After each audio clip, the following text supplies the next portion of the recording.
(10.463.2/2019) do Estado-Maior da Polícia Militar. Esse memorando é de 2019. E o assunto tratado nesse memorando é o exercício por policiais militares de atividades laborativas estranhas à carreira militar ou que envolva vínculo de trabalho ou emprego remunerado com o tomador de serviço fora dos casos que a lei permite. Presta bem atenção nisso aqui. Considerando que, por intermédio do memorando 10.462.219 de 2019, foi revogado o memorando 9356 de 2002, restando determinada que a matéria fosse regulada por ato do chefe do Estado-Maior. Os militares integrantes da Polícia Militar de Minas Gerais estão sujeitos a regime jurídico próprio que, entre outras peculiaridades, consagra o regime de trabalho em tempo integral e o exercício da atividade funcional sob dedicação exclusiva. Isso é previsto dentro do próprio emenda. Né? Nos termos do artigo 15, 22 e 61 do nosso estatuto, que contém aqui o Estatuto dos Militares Estaduais de Minas Gerais, os militares estaduais em situação de atividade estão sujeitos à disponibilidade para o serviço público a qualquer hora, do dia ou da noite, como também estão impossibilitados de exercer outra atividade remunerada em entidade pública ou privada. Lógico, com ressalva, no meio civil, o exercício do magistério ou de atividades técnico-profissionais por aqueles titulados, atendidas as restrições previstas em lei própria e os casos de acumulação remunerada de cargos em empregos e funções públicas constitucionalmente previstos no artigo 37, inciso 16 da Constituição, que vai falar aqui em relação aos profissionais da área de saúde, que são os médicos e da área de saúde, os profissionais da saúde, QoS, que podem ter 2 cargos públicos agora, por força aí da alteração legislativa, da Constitucional, emenda Constitucional 77 aí, tranquilo? Então vamos lá. Outra informação, os militares como cidadãos que são, não foram excluídos dos direitos e garantias fundamentais constitucionalmente assegurados.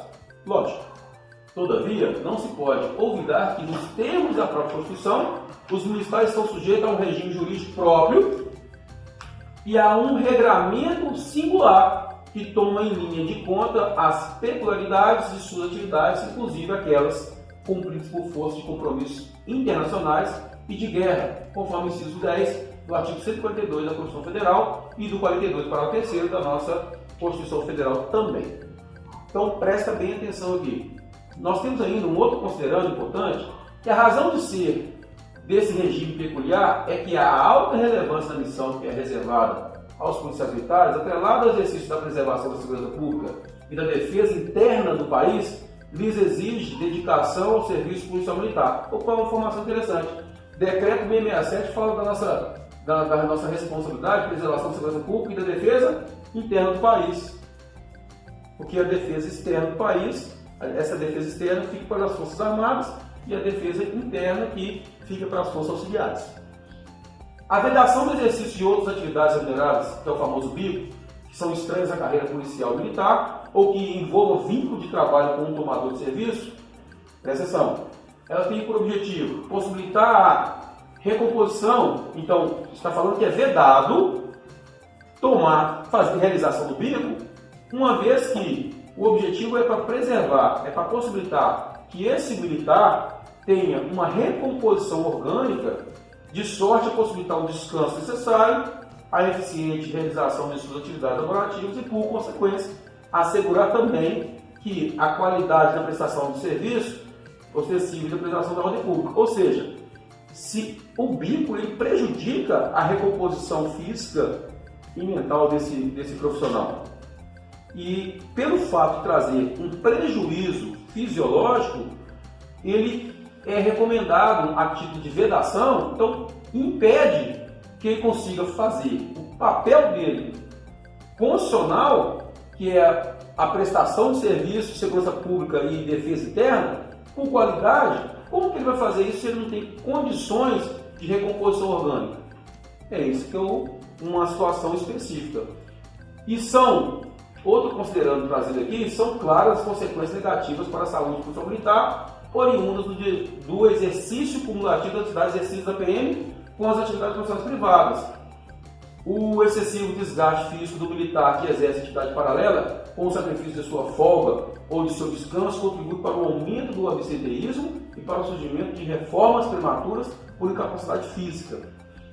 Determinada situação, determinadas atividades, realmente pode levar a essa incapacidade física e a essa transferência para, no caso aqui, quando fala de reformas prematuras, é aquela situação de problema de saúde mesmo, onde o profissional de segurança pública ele se coloca numa situação de sobrecarga de trabalho e ele adoece ao ponto de não conseguir tirar ali o período completo ali de atividade, hoje previsto como 30 anos, e agora com a alteração da nossa previdência aí, passando para os novos profissionais de segurança pública, 35 anos de serviço.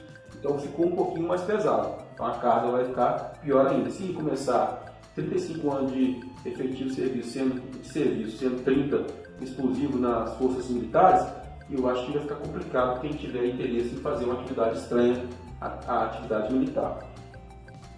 E o envolvimento de policiais militares com a atividade de segurança privada, em geral, suscita uma implicação ética no sentido de que, além da tendência a priorizar o exercício da atividade privada, que ele tem essa tendência geralmente, busca-se retirar proveito das possíveis falhas do sistema de segurança pública, bem como privilegiar os estabelecimentos privados onde prestam serviço na realização de pontos base e passagem periódica de viaturas em detrimento de proteção do restante da sociedade.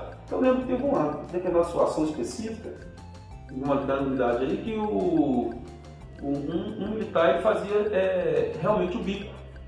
Ele era contratado, prestava serviço de segurança e tal, só que o bico dele era com a viatura da Polícia Militar. E ele recebia para colocar a viatura lá. Interessante, né? Ele fazia o policiamento dele recebendo. É um artista, né? Mas nós temos essas figuras aí emblemáticas no âmbito administrativo disciplinar. O nosso código de ética que dispõe aqui, ele tipifica como transgressão disciplinar, lá no artigo 13, inciso 10, a seguinte conduta. A conduta consistente em exercer em caráter privado, quando serviço ativo, então está falando de mobilidade ativa, diretamente com interposta pessoa, atividade ou serviço cuja fiscalização cai da Polícia Militar ou que se desenvolva em local sujeito à atuação da corporação. E nessa hipótese, pode-se enquadrar o exercício da atividade de transporte clandestino de pessoas e ou cargas, bem como a atividade de segurança privada, armada ou não. E traz aqui ainda que revela subliminar que o exercício do bico de segurança em estabelecimentos comerciais e industriais, boates, casas, espetáculos, restaurantes, farmácias, padarias, supermercados, agências prestadoras de serviços, condomínios abertos e fechados ou outros locais congêneres, ainda que o militar se encontre paisano de folga, de férias, dispensado, licenciado, caracteriza o quê? Transgressão disciplinar. Ainda que de folga, de férias ou no descanso. Paisano, ele pratica, se ele estiver fazendo essa atividade, pratica a transgressão disciplinar. Ainda no plano administrativo disciplinar, também temos a transgressão do inciso 19 do artigo 14, que é uma de natureza leve,